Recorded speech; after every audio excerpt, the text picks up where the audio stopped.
오늘 말씀 보도록 하겠습니다. 말씀은 요한복음 19장 23절에서 25절까지 말씀입니다. 요한복음 19장 23절에서 25절까지입니다. 우리 다 같이 합독하시겠습니다. 군인들이 예수를 십자가에 못 박고 그의 옷을 취하여 네 깃에 나눠 각각 한 깃씩 얻고 속옷도 취하니 이 속옷은 호지 아니하고 위에서부터 통으로 짠 것이라. 군인들이 서로 말하되 이것을 찢지 말고 누가 얻나 제비 뽑자 하니 이는 성경에 그들이 내 옷을 나누고 응하게 하려 제비 뽑게 하나이다 한 것을 응하게 하려 함이러라. 군인들은 이런 일을 하고 예수의 십자가 곁에는 그 어머니와 이모와 글로바의 아내 마리아와 막달라 마리아가 섰는지라. 아멘. 저는 오늘 나는 십자가 앞에서 누구인가, 십자가의 구경꾼에 대해서 이야기 나누고자 합니다. 십자가와 구경꾼. 우리가 오늘 이 자리에 있지만 우리가 예수님 시대로 우리가 타임캡슐을 돌려서 그 자리로 가기 원합니다. 그래서 내 앞에 예수가 있고 또 그 예수님의 십자가 주변에 우리가 같이 있는 그러한 설정으로, 그러한 마음으로 이 시간 예배를 시작하기 원합니다. 사랑하는 여러분, 요한복음 19장은 예수님의 마지막 시간들을 이야기합니다. 이미 18장에서는 예수님께서 붙잡히셨습니다. 대제사장 앞에서 신문을 받으셨고 로마 총독 빌라도 앞에 서셨습니다. 빌라도는 예수님에게 죄를 묻지 못했습니다. 그러나 군중들의 그 압력 앞에서 그는 진리보다 안정을 택합니다. 예수님은 채찍에 맞으셨고 군인들은 가시관을 씌우며 조롱합니다. 유대인의 왕이여 평안할지어다. 이렇게 예수님을 향해서 조롱을 합니다. 요한복음은 이 장면을 절제된 그러한 언어로 기록하고 있습니다. 과장된 묘사는 없습니다. 그러나 침묵 속에 무게가 있습니다. 그리고 19장 17절에는 예수님은 자기 십자가를 지고 골고다로 나아가십니다. 이제 장면은 제가 이야기한 것처럼 예수님의 십자가 아래로 옮겨집니다. 예수님은 십자가에 달려 계십니다. 군인들은 제비를 뽑고 있습니다. 어머니와 여인들은 그 앞에 서 있습니다. 요한은 이 장면을 길게 설명하지 않습니다. 그러나 매우 의도적으로 사람들을 배치하고 있습니다. 십자가는 우리의 중심에 서 있고 그 주변에 많은 사람들이 서 있습니다. 같은 십자가에 달린 예수를 보고 있지만 같은 마음은 아닙니다. 요한복음 19장은 단지 예수님의 고난을 보여주는 그러한 장이 아닙니다. 이 장은 십자가 앞에서 드러나는 우리 인간의 모습을 보여줍니다. 어떤 사람은 십자가를 바라보며 계산을 하고 또 어떤 사람은 십자가 앞에 머물고 또 어떤 사람은 그 십자가를 짊어집니다. 오늘 우리는 이 장면을 읽지만 제가 이야기한 것처럼 이 장면 앞에 모두가 서 있습니다. 십자가는 과거의 사건이 아니라 지금도 우리를 비추는 거울입니다. 이제 한번 우리가 있는 그 예수님이 계시는 그 현장으로 우리가 가보도록 하겠습니다. 지금 군인들은 예수를 못 박았습니다. 그 십자가 주변에 여러 부류의 사람들이 있습니다. 그 중에 첫 번째로 십자가 앞에서 자기 목을 챙기는 사람들이 있습니다. 군인들은 예수님을 십자가에 못 박고 그분의 옷을 나누었습니다. 겉옷은 서로 나누어 가지고 속옷은 찢지 말고 제비를 뽑자고 이야기합니다. 요한복음 19장에 보면 십자가 위에서는 하나님의 아들이 피를 흘리고 계십니다. 그러나 바로 그 아래 사람들은 옷을 나누며 계산을 하고 있습니다. 십자가 위에는 구원의 사건이 지금 일어나고 있는 상황 가운데 십자가 아래서는 일상의 계산이 진행되고 있습니다. 이 물건, 예수라는 유대인의 왕이라는 사람이 입었던 옷에 대해서 누가 가질지 서로 제비를 뽑고 있습니다. 그들에게는 십자가 거룩한 사건이 아니었습니다. 그들에게 그것은 또 하나의 처형이었습니다. 십자가의 그 형벌을 늘 해왔던 그 십자가의 형을 진행하고 그것은 일단 그냥 일이었습니다. 그것은 또 하나의 근무 시간이었고 또 하나의 평범한 업무였습니다. 은혜보다 이익이 먼저 생각되어졌고 감동보다는 계산이 먼저 앞섰습니다. 거룩함보다는 습관으로 그 일들을 진행했습니다. 가장 거룩한 순간이 그들에게는 가장 평범한 하루에 불과하지 않았습니다. 그들은 십자가 바로 앞에 있었지만 십자가의 그 의미 안에는 들어오지 않았습니다. 그 어느 누구보다 십자가와 가까이, 예수와 가까이 있었음에도 그들에게는 어떠한 예수의 십자가의 그 형벌이 전혀 아무런 의미 없이 그냥 일상이었습니다. 여기서 우리는 쉽게 그들을 비판할 수 있습니다. 어떻게 저럴 수 있지? 어떻게 저렇게 무자비할 수 있지? 어쩌면 저렇게 무감각하게 그냥 있을 수 있지? 그러나 복음서는 다른 사람들을, 그러한 군인들을 판단하는 것이 아니라 우리 자신을 비추고 있습니다. 요한이 이 장면을 기록한 이유도 어쩌면 바로 이것일지 모릅니다. 우리도 그 자리에 설 수 있기 때문입니다. 우리는 예배 자리에 앉아 있습니다. 모두가 함께 이곳에서 주일 사부 예배를 드리고 있습니다. 하지만 마음은 다른 생각을 할 수 있습니다. 말씀은 듣지만 내게 유익한 부분만 골라서 담고 있을 수도 있습니다. 십자가를 믿는다고 고백하지만 실제로는 여전히 내 목을 먼저 생각할 수 있습니다. 은혜를 경험하면서도 동시에 그 은혜에 따른 계산을 할 수 있습니다. 기도하면서도 조건을 달 수 있습니다. 하나님, 이것만 해결해 주시면, 이 문제만 지나가면 기도하면서도 거래할 수가 있습니다. 그래서 우리는 십자가 아래 있으면서도 십자가와 상관없이 살 수 있습니다. 가까이 있다고 연합한 것은 아닙니다. 지식이 있다고 참여한 것도 아닙니다. 군인들은 여인들과 어머니보다, 많은 군중들보다 더 가까운 거리에 있었습니다. 그러나 영적으로는 가장 먼 그 자리에 있었습니다. 그들의 문제는 약함이 그 무엇보다 아니었고 무감각이었습니다. 기록한 것을 그냥 거룩한 그 십자가상에 예수께서 돌아가신 그것을 그냥 일상으로 생각하고 일상으로 만들어 버린 것입니다.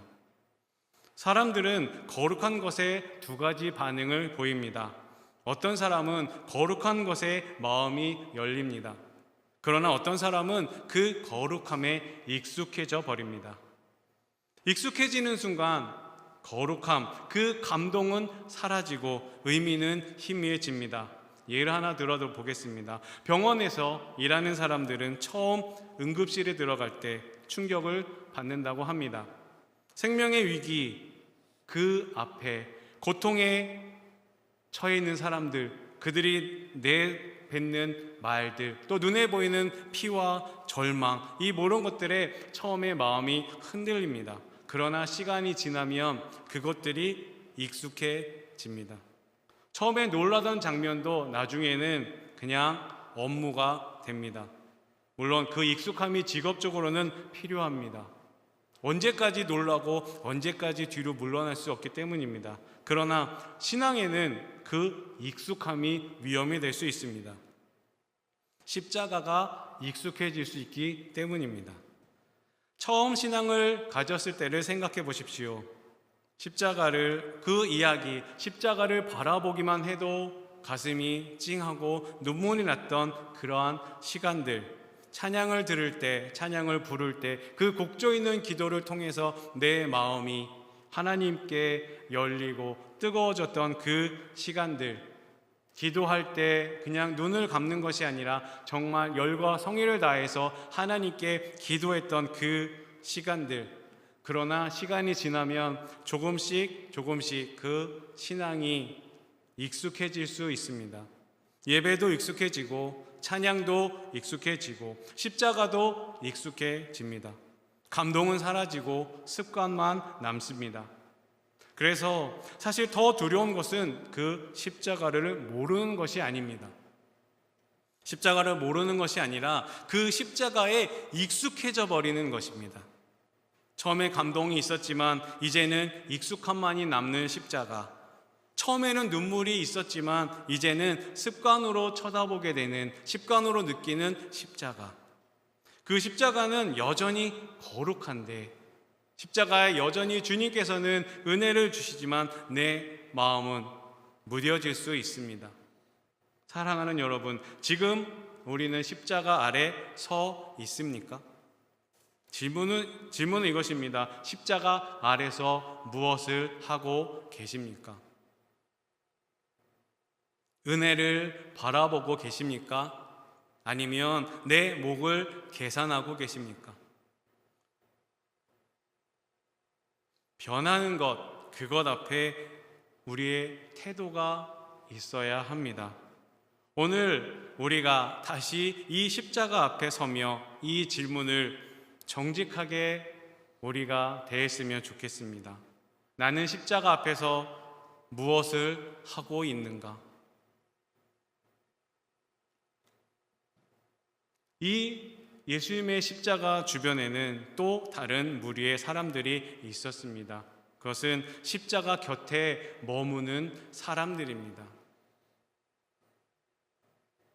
십자가 주변에는 여러 사람들이 서 있었습니다. 종교 지도자들도 있었습니다. 백성들도 있었습니다. 지나가던 사람들도 있었습니다. 그들은 십자가를 모두 바라보고 있었습니다. 그러나 그들의 시선에는 믿음이 아니라 판단이 담겨 있었습니다. 마태복음 27장 40절에는 이런 장면이 기록되어 있습니다. 우리가 같이 함께 읽겠습니다.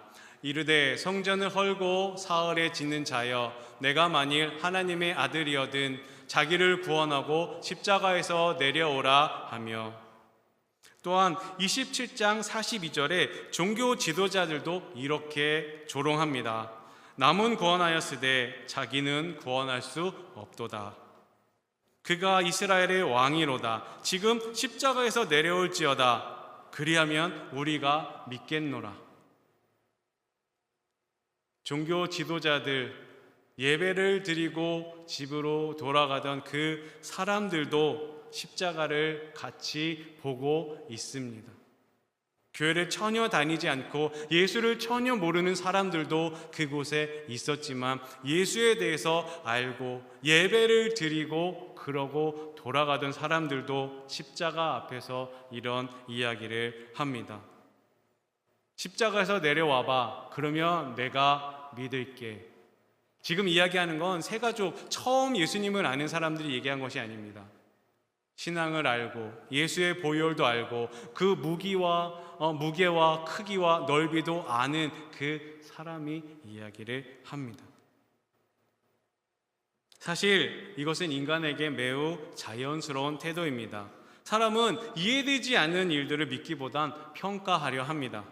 왜 저런 일이 일어났지? 정말 하나님이 아들이 맞아? 저게 정말 옳은 길일까? 계속해서 평가를 하려 합니다. 우리는 십자가 앞에서도 같은 질문을 합니다. 십자가는 논리적으로 보면 이해하기 어려운 사건입니다. 하나님의 아들이 왜 죽어야 할까?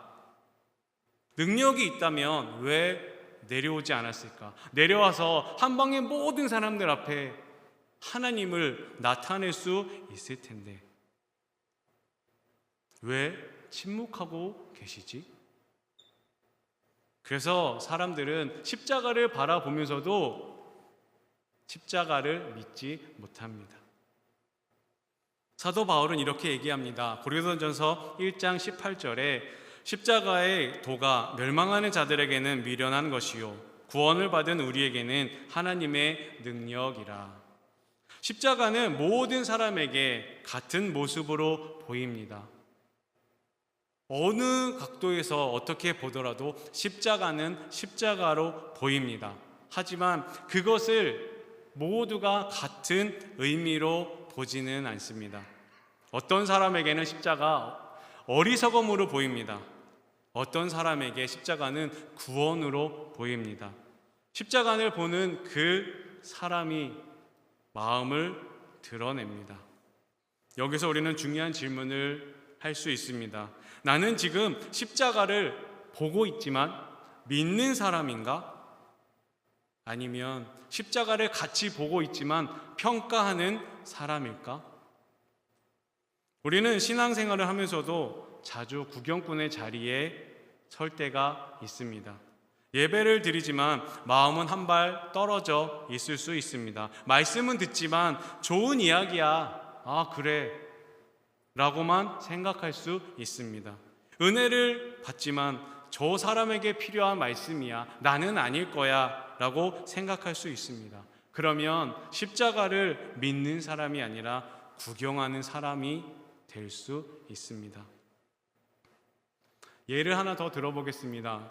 운동 경기를 하다 보면 많은 사람들은 관중석에서, 선수들은 정말 플레이를 합니다. 그러면 관중석에 있는 우리는 선수를 평가합니다.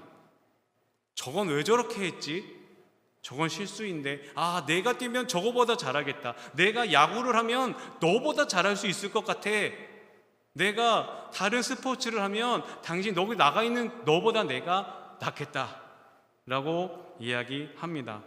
하지만 관중석에서 보는 것과 경기장에서 뛰는 것은 전혀 다른 경험입니다. 관중은 평가할 수 있습니다. 그러나 선수는 몸으로 싸워야 합니다. 신앙도 비슷합니다. 어떤 사람은 신앙을 관중석에서 바라봅니다. 설교를 듣고 또 신앙을 이야기하고 교회를 평가합니다. 그러나 어떤 사람은 신앙을 경기장 안에서 선수와 같이 살아갑니다. 말씀을 붙들고 기도하며 눈물로 하나님을 찾습니다. 십자가는 관중석에서 이해되지 않습니다. 십자가는 관중석에서 이해될 수 없는 그러한 사건입니다. 십자가는 믿음으로 들어갈 때 비로소 보이는 사건입니다. 십자가 주변에도 또 두 종류의 사람이 있었습니다. 조롱한 사람들이 있었습니다. 눈물로 바라보는 사람들이 있었습니다. 판단하는 사람들이 있었습니다. 사랑으로 서 있는 사람들도 있었습니다. 요한복음 19장에 보면 십자가 곁에 몇 사람이 끝까지 남아 있습니다. 예수님의 어머니 막달라 마리아, 그리고 사랑하는 제자 요한과 몇몇의 여인들. 그들은 십자가를 이해했기 때문에 서 있던 것이 아니라 사랑했기 때문에 서 있었습니다. 믿음은 모든 것을 이해하는 뒤에 시작되는 것이 아닙니다. 내가 이해되어진 다음에 믿음이 아니라, 믿음은 이해되지 않아도 떠나지 않는 그 자리입니다. 붙잡고 있는 그 자리입니다. 우리는 지금 어떤 자리에 서 계십니까? 십자가를 멀리 바라보는 그냥 십자가 정도로만 생각하고 계십니까? 아니면 십자가 곁에 서 계십니까? 신앙은 관중석에서 완성되지 않습니다. 신앙은 십자가 곁에서 자라납니다. 눈물이 있는 자리, 기도가 있는 자리, 포기하지 않는 자리, 그 자리에서 믿음이 자랍니다. 오늘 하나님은 우리에게 질문하십니다. 너는 십자가를 보고 있느냐? 아니면 십자가와 함께 서 있느냐? 구경꾼은 십자가를 설명하려 합니다. 그러나 제자들은 십자가를 붙듭니다. 구경꾼은 십자가를 평가합니다. 그러나 제자는 십자가를 따릅니다. 오늘 우리가 십자가를 바라보는 사람이 아니라 십자가와 함께 서 있는 사람들이 되기를 주님의 이름으로 축복합니다. 그 십자가의 그 주변에 있던 그러한 사람들 중에 세 번째로 십자가를 짊어진 사람이 있습니다. 예수님은 이미 채찍에 맞으셨고 피를 흘리셨고 기력이 거의 남아있지 않는 상태였습니다. 그 몸을 이끌고 골고다 그 언덕길을 오르시는 그 예수님, 요한복음 19장 17절에 이렇게 기록합니다. 그들이 예수를 맡음에 예수께서 자기의 십자가를 지시고 해골이라 하는 곳에 나가시니 그 언덕을 오르십니다. 주님은 끝까지 자기 십자가를 지셨습니다. 그러나 공관복음은 또 한 가지를 덧붙입니다. 마태복음 27장 32절입니다. 나가다가 시몬이란 구레네 사람을 만나매 그에게 예수의 십자가를 억지로 지워가게 하였더라. 그는 지원자가 아니었습니다. 제가 대신해서 십자가를 지겠습니다 라고 자원해서 나온 사람이 아니었습니다. 억지로 십자가를 지게 되었습니다. 그는 그날 그 길을 지나가던 사람이었습니다. 그는 아마 절기를 지키기 위해 예루살렘에 올라왔던 그런 유대인일 가능성도 있습니다. 그러나 그 성경은 그에 대한 배경을 자세히 설명하지 않습니다. 중요한 것은 그는 예수를 돕겠다고, 예수의 그 무거운 십자가를 내가 지겠다고 나선 사람이 아니었습니다. 어느 순간 십자가를 짊어지게 되었습니다. 피 묻은 나무, 또 조롱과 그런 고함들, 또 군인들의 그 강압적인 그런 분위기들, 명령들, 그 십자가를 어깨에 얹는 순간 그 삶은 예상하지 못한 방향으로 바뀌었습니다. 그는 이렇게 생각했을 수 있습니다. 왜 하필 나지? 왜 내가 이 십자가를 이렇게 지어야 되는 거야? 모든 사람들이 나를 쳐다보고 모든 사람들이 그 조롱하는 그 십자가를 왜 내가 지어야지? 그러나 그 억지로 했던 그 순종이 그의 인생을 바꾸었습니다. 마가복음 15장 21절에는 이렇게 기억합니다. 마침 알렉산더와 루포의 아버지인 구레네 사람 시몬이 시골로부터 와서 지나가는데 그를 억지로 같이 가게 하여 예수의 십자가를 지우고 라고 기록합니다. 이 표현은 의미심장합니다. 그들의 아들들이 초대교회 공동체 안에서 알려진 인물들이었을 가능성을 보여줍니다. 억지로 진 십자가가 그 가정을 변화시키는 통로가 된 것입니다. 우리도 종종 억지로 지는 십자가가 있습니다. 억지로 동계수련에 참석했을 수도 있고 억지로 학예수련에 참석할 수도 있습니다. 어쩌면 억지로 주일 예배에 나올 수도 있습니다. 그러나 그 안에 구레네 사람 시몬이 지었던 그 십자가의 그 은혜가 있는 줄 믿습니다. 원하지 않았던 상황들, 피하고 싶었던 그 책임들, 내가 왜 감당해야 될까라고 이해되지 않았던 그 자리, 그러나 혹시 그것이 하나님이 여러분을 십자가 곁으로 끌어오는 그런 순간이 아닐까요? 우리는 자원하는 헌신을 좋아합니다. 내가 마음이 원할 때 교회 가고, 내가 마음이 원할 때 수련회 참석하고, 내가 마음이 원할 때 봉사를 하고, 내가 마음이 원할 때. 그런데 억지로 하는 것은 그러한 순종을 원하지 않습니다. 싫어합니다. 그러나 하나님은 우리의 계획을 깨트리시고, 내가 왜 해야 돼? 라고 생각하는, 내가 왜 와야 돼? 라고 생각하는 그 모든 계획을 깨트리시고 우리를 십자가 아래 다시 세우십니다. 그 이유는 분명합니다. 구경꾼을 제자로 바꾸기 위해서입니다. 시몬은 그날 아침까지 예수의 제자가 아니었습니다. 그러나 십자가를 진 그날 저녁, 그는 십자가를 어깨에 얹은 사람이 되었습니다.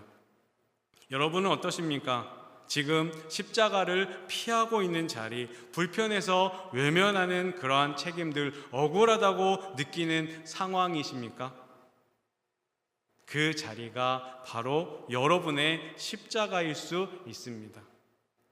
십자가는 감동이 아닙니다. 참여입니다. 십자가는 관람하는 것이 아닙니다. 동행하는 것입니다. 십자가는 선택이 아닙니다. 부르심입니다. 오늘 우리는 결정해야 합니다. 나는 억지로라도 그 십자가를 지겠습니다. 이해되지 않아도 순종하겠습니다. 피하고 싶지만 도망치지 않겠습니다. 그 순간 우리는 더 이상 군중이 아닙니다. 십자가를 짊어진 사람이 됩니다. 그리고 그 순종한 그 인생뿐 아니라 우리가 속한 가정들, 또 우리가 속한 그 어느 곳이 하나님이 계신 그 자리로 바꿀 수 있습니다. 이 길을 걸으시겠습니까? 사랑하는 여러분, 십자가에는 세 종류의 사람이 있었습니다. 계산하는 사람, 머무는 사람, 그리고 짊어지는 사람, 그리고 오늘 그 자리에 우리가 서 있습니다. 이제 더 이상 설명은 필요하지 않습니다. 나는 어떤 사람입니까? 나는 여전히 신앙 안에서 내 목을 계산을 하고 있지 않습니까? 헌신도, 순종도, 봉사도 결국 손해보지 않는 선에서만, 거기까지만 하려 하지 않습니까? 은혜는 원하지만 대가는 치르고 싶지 않은 그러한 구경꾼으로서 혹시 서 계시진 않습니까? 그렇다면 우리는 군인들과 다르지 않습니다. 십자가 바로 앞에 있으면서도, 그 은혜와 그 구원의 자리 바로 앞에 있으면서도 십자가와 상관없는 삶을 사는 것입니다. 다시 한번 묻겠습니다. 나는 십자가 곁에 서 있다고 말하면서 실제로는 안전한 거리를 두고 있지 않습니까? 고난이 시작되면, 그 고난이 찾아오면 어느 순간 조용히 뒤로 물러나고 있지는 않습니까? 하나님 뜻이 내 뜻과 다르면 마음을 닫아버리지는 않습니까? 마태복음 16장 24절에 이렇게 얘기합니다. 이에 예수께서 제자들에게 이르시되 누구든지 나를 따라오려거든 자기를 부인하고 자기 십자가를 지고 나를 따를 것이니라. 십자가는 상징이 아닙니다. 결단입니다. 십자가는 감동의 대상이 아니라 짊어져야 할 부르심입니다. 우리는 오랫동안 십자가를 바라보는 신앙에 익숙해져 있습니다. 그러나 주님은 십자가를 지는 제자를 부르십니다. 사랑하는 여러분, 더 이상 중립은 없습니다. 구경꾼으로 남아 계실 것입니까? 안전한 거리에서 감동만 받으시겠습니까? 아니면 실제로 순종의 자리로 나가시겠습니까? 말씀을 맺겠습니다. 십자가는 우리를 편안하게 두지 않습니다. 오늘 이 자리에서 분명한 선택이 필요합니다. 나는 계산을 멈추겠습니다. 나는 조건을 내려놓겠습니다. 그리고 내가 져야 할 그 십자가를 피하지 않겠습니다.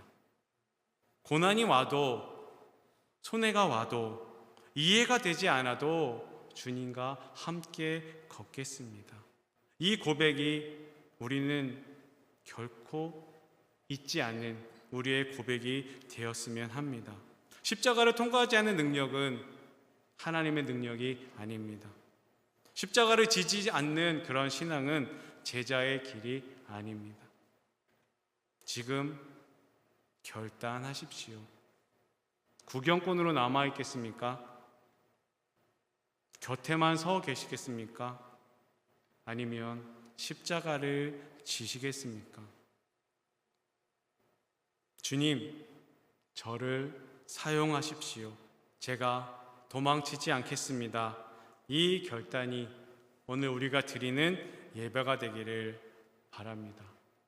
기도하겠습니다.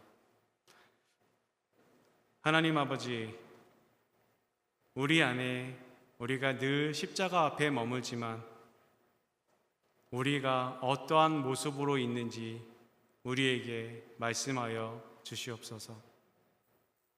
우리가 로마 군인들처럼 있었다라면, 구경하는 사람들로 있었다라면, 십자가를 평가하는 사람으로 있었다라면 우리를 용서하여 주시고 우리가 다시 한번 주님께, 주님 앞에 그 십자가를 바라보는, 십자가 곁을 떠나지 않는 그러한 사람들이 될 수 있도록 우리를 붙들어 주시고 우리와 함께 하여 주시옵소서.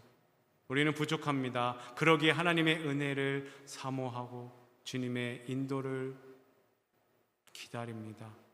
함께 하여 주시옵소서. 우리 예배를 받으신 하나님을 찬양하며 예수님 이름으로 기도드립니다.